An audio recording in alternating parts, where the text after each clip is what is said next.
nito to? Ito yung necklace na nakuha ng holdupper Attorney Alon isn't here yet? Did he forget that we have a meeting with Attorney Rona? Ang sabi niya sa akin kanina, may kakausapin daw siyang client. He's probably on his way back.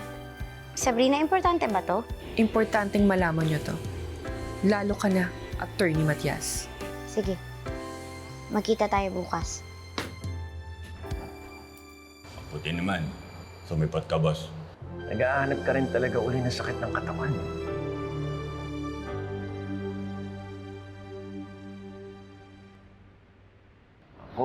Nako, Mellard. Nagkakamali ka ng kinalapan. Dahil ako, hindi mo ako masisindak dyan sa pamba-blackmail. Isang malaking pagkakamaling ginawa mo, attorney. Kapag nilabas ko ang lahat ng kalokohan mo, masisira ang pangalan mo. Ang reputasyon mo, baka mauna ka ng lisensya. Mawawala lahat ng pinapaguran mo. Kapag tinuloy mo yung masamang pinaplano mo laban sa akin, ako, Mellard, kawawa ka. Dahil mas malaki ang mawawala sa'yo. Ano ibig sabihin? Oras na ilaglag mo ako sa mga pulis, Mellard, sisiguraduhin ko na hindi mo na makikita uli ang girlfriend mo na si Ada. Ayop ka. Umidami shot ako. Bakit? Di ba itong gusto mo? Gusto mo maglaro tayo, di ba? Tara, laro tayo. Blackmail, di ba? Magaling ako dyan sa blackmail. Mas magaling kesa sa isang bubong katulad. Kaya sige, i-expose mo lang ako. Pero tatandaan mo ha, isang tawag ko lang at may magliligpit ng kay Ada. Ang daming girlfriend ko. Ang daming shot ako. Wala siyang kasalanan. Huwag niyo siya saktan. Pwede simple lang. Kung ayaw mong may masamang mangyari sa kanya, huwag mo na akong kalabanin. Ako yung pinag-uusapan ni na Attorney Alot nung loko-loko niyo.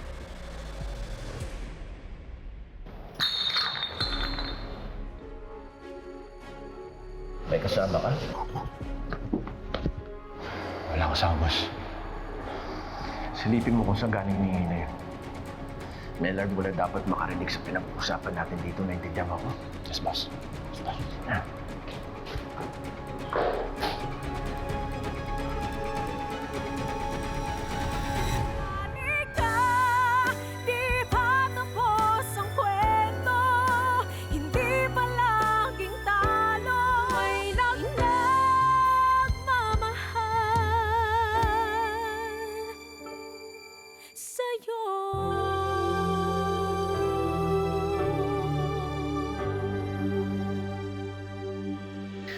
Alam mo, Tinang, hindi ko po talaga lubos maisip kung anong nakain ni Sabrina, kung bakit bigla na lang siya nagre-reach out sa akin. Sabi niya may importante daw siyang sasabihin tungkol kay Attorney Alon. Hindi ko po alam kung malinis talaga yung intensyon niya o may hidden agenda siya eh. Alam mo, anak, ikaw lang ang makakaalam kung nagsasabi siya ng totoo o hindi kapag nakaharap mo na siya. Sa dami ng kasong hinawakan mo, sa dami ng guilty defendants na kinross-examine mo, sigurado ko, anak, na may talent ka na para malaman kung ang isang tao ay nagsisinungaling o hindi.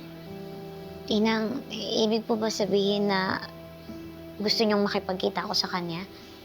Alam mo, Lilet, sa totoo lang ha, hati ang kalooban ko.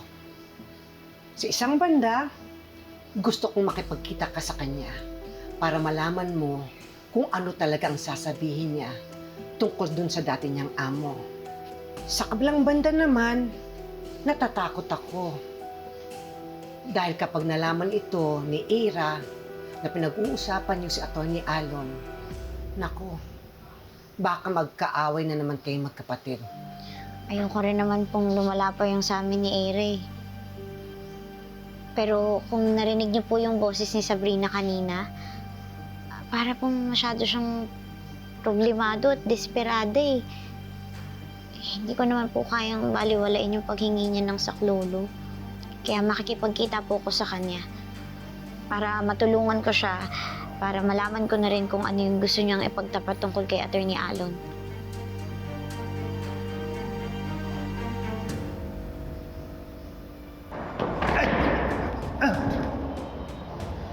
Lintik ka?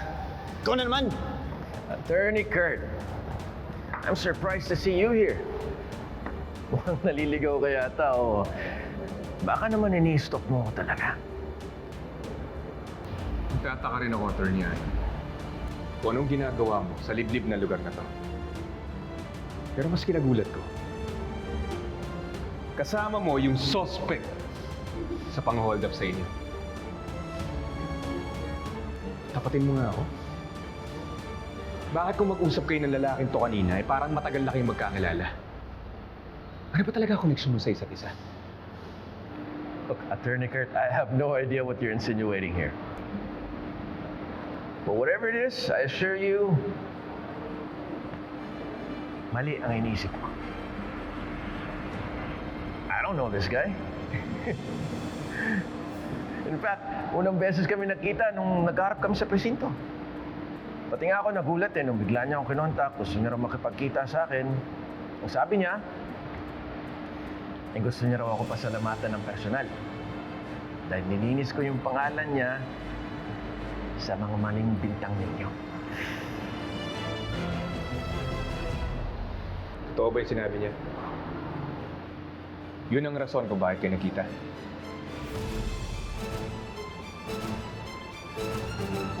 Huwag kang matakot. Sabi ka ng totoo. Bakit kayo magkasama ni Attorney Allen, ha? Anong pinag-uusapan niyo kanina?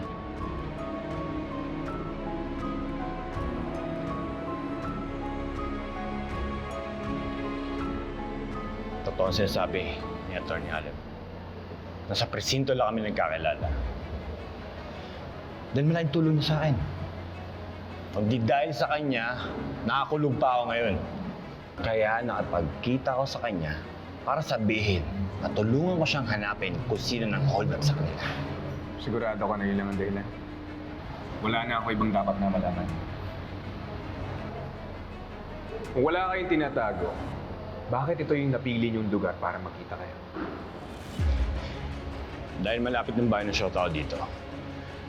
At pinakausap ko si Attorney Alon na pumunta dito kasi wala akong pamasahe. Tapos ka na ba, Attorney Kurt? Kasi kung makapagtanong ka, parang nasa korte tayo eh. Kung tratuhin mo kami, para kaming mga suspect.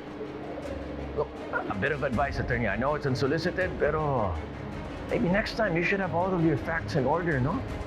Bago ka mag-akusa ng basta-basta. Kasi doon tayo nabibiktima ng maling akala.